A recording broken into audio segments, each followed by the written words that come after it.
আজকের সকালটা আমার জন্য আর ৫-১০টা সকালের মতো নয়। আমার জীবনের সবথেকে সুন্দর মুহূর্ত, সুন্দর দিনের মধ্যে একটা সকাল হচ্ছে আজকের সকালটা। সকালে ঘুম থেকে উঠেই যখন ফোনের গ্যালারি খুললাম, তখনই দেখলাম এই ছবিগুলো মেমোরিজ হয়ে রিপিট হচ্ছে।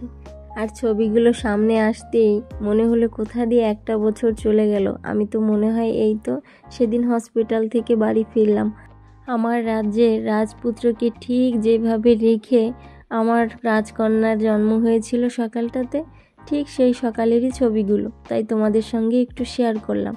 আর ঠিক সেই সকালটাই একটা বছর পরে, তবে দুটো সকালেরই শুরুটা হয়েছে অন্যরকমভাবে।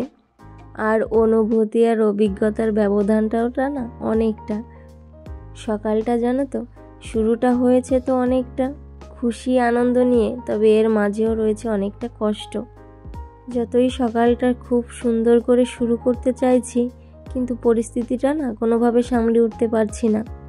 সে কথা নয়, তোমাদের সঙ্গে পরে শেয়ার করি। তার আগে শেয়ার করছি, সকালে ঘুম থেকে উঠেই মেয়েকে আর ছেলেকে নিয়ে চলে এলাম সোজা মন্দিরে। কারণ ওই যে তোমরা তো এতক্ষণ বুঝতেই পেরেছো, আমার রাজকন্যার আজকে জন্মদিন, একটা বছর পার হয়ে গেছে। তাই ঠাকুরের কাছেই প্রথমেই একটু আসা, তারপরে সারা দিনটা তো রইলই কাটানোর জন্য, সুন্দর সুন্দর মুহূর্ত বানানোর জন্য। যদিও মন্দিরে আসতে জানো তো অনেকটা বেলা হলো, কারণ ঘুম থেকেই উঠেছি আজকে অনেকটা বেলা হলে। এখানে যেহেতু এখন কার্তিক মাস চলছে, তাই অনেকটা বেলা পর্যন্ত মন্দিরে থাকে প্রচুর ভিড়। ঠাকুরের দর্শন করে চলে এলাম ঘরে। তবে জানো তো, ছেলে আর ওর বাবা এখন ঘরে যাবে না, আমাদের গেটের কাছে নামিয়ে দিই, ওরা যাচ্ছে ডাক্তারের কাছে। ছেলেটা আমার পাক্কা 3 দিন পরে জানো তো এই একটা কলা খাচ্ছে, সেটাও ঠাকুরের প্রসাদ। সকাল থেকেই জানো তো আমার বার্থডে গার্লেরও মনটা ভীষণ খারাপ। ও হয়তো এখনও কিছুই বুঝতে পারে না আজকে ওর জন্মদিন, এই নিয়ে না আছে ওর কোনো ফিলিংস। তবে ওর দাদার যে শরীরটা খারাপ, দাদার যে মনটা ভালো নেই, সেটাও বুঝতে পারে, তার জন্য ওর মনটা খারাপ। দাদাকে নিয়ে বাবা এখন ডাক্তারের কাছে যাচ্ছে, সেটাই খুব সিরিয়াসভাবে দেখছে। চলো আমরা ঘরে যাই। ওকে নিয়ে ডাক্তারের কাছে গেল, কারণ আমার যাওয়া সম্ভব হবে না। আর এই প্রবাস জীবন কাটালে এটা যে কত বড় একটা কষ্টের জীবন হয়ে দাঁড়ায়, যখন বাচ্চা কাচ্চার শরীর খারাপ হয়। পুরো পৃথিবী জুড়ে ওদের আস্থার আর ভরসার জায়গা যখন শুধু মা বাবা থাকে, আর ওই দায়িত্বটা মা বাবার পালা যে কতটা কঠিন হয়ে দাঁড়ায়। এই দেখো, ইচ্ছা থাকলেও এখন ছেলের সঙ্গে হসপিটালে যেতে পারছি না, কারণ ঘরে রয়েছে হাজার একটা কাজ আর মেয়েকে সামলানো।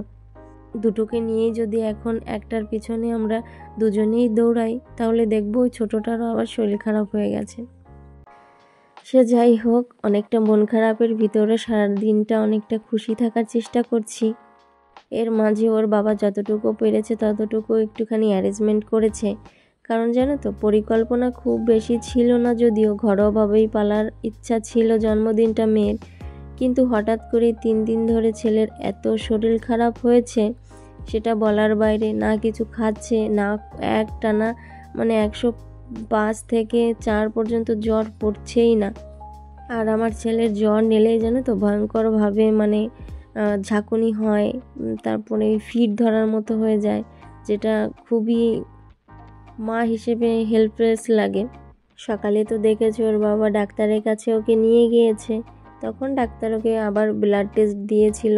যদি একটুখানি ইনফেকশন ধরা পড়েছে, অ্যান্টিবায়োটিকে দেওয়ার কথা, তো ক্যানুলা পড়াবে। কিন্তু এখনও আমি আর একটা দিন দেখতে চাইছি, কারণ সত্যি কথা বলতে হয়তো এটা আমার সঙ্গে অনেকের মত নাও হতে পারে। আমার ভরসা একমাত্র জানো তো আমার ঈশ্বর। পরিস্থিতিটা যদি একটুখানি স্বাভাবিক থাকে না, আমি কখনোই ঈশ্বরের উপর থেকে আস্থা সরাই না। যেহেতু দেখলাম এখনও ওষুধ খেলে একটুখানি ও সুস্থ হচ্ছে, জানো তো সারা দিনটা বেশ ভালো ছিল। এই কেক কাটবো তার একটু আগেই এত বাজেভাবে জ্বর উঠেছে, তাই দেখো এখন 9টা 9:30 বাজে। কোনো মতে আসলে কেক এনেছে, কিছু বেলুন এনেছিল, আর আগে থেকেই আমি একটুখানি প্রিপারেশন নিয়ে রেখেছিলাম জন্মদিনটা কেমন করে সেলিব্রেশন করব। সে সমস্ত তো কিছুই হলো না, কিন্তু তাও যতটুকু সম্ভব হয়েছে, একটা কেক এনেছো, সেটা তো কাটতে হবে বলো। যতই হোক প্রথম জন্মদিনটা মেয়ের, ওরও তো কিছু স্মৃতি রাখার বা ওর দিনটা সুন্দর করার দায়িত্ব আমাদের। একদিকে যেমন ছেলেটা অসুস্থ, ওকে দেখাশোনা, ওর দায়িত্বটা পালাও যতটা আমাদের দায়িত্ব কর্তব্যের মধ্যে পড়ে, ওর দিনটা আজকে সুন্দর করাও তো আমাদের দায়িত্বের মধ্যে পড়ে। দুটো সামলাতে গিয়ে হয়তো মা বাবা হিসেবে একটুখানি হিমশিম খাচ্ছি, তার জন্য হয়তো পুরোটা যেমন আমার ছেলের সময়টা দেওয়ার কথা, আমার মেয়েকে সুন্দর একটা দিন উপহার দেওয়ার কথা, সেটা হয়তো মা বাবা হিসেবে ব্যর্থ, সেই দিনটা ওদের সেভাবে দিতে পারলাম না। তবুও এই একটা দিন ওর জীবনে বারবার ফিরে আসুক, ও খুব খুব ভালো থাকুক, সুস্থ থাকুক। মা হিসেবে আজকে তোমাদের সকলের কাছেও আমার এতটুকু চাওয়া, তোমরা সকলে ওকে আশীর্বাদ করো, ও যেন খুব খুব ভালো থাকে। আজকের ব্লগটা তবে এখানেই রাখি, দেখা হবে আবার অন্য কোনো ব্লগে।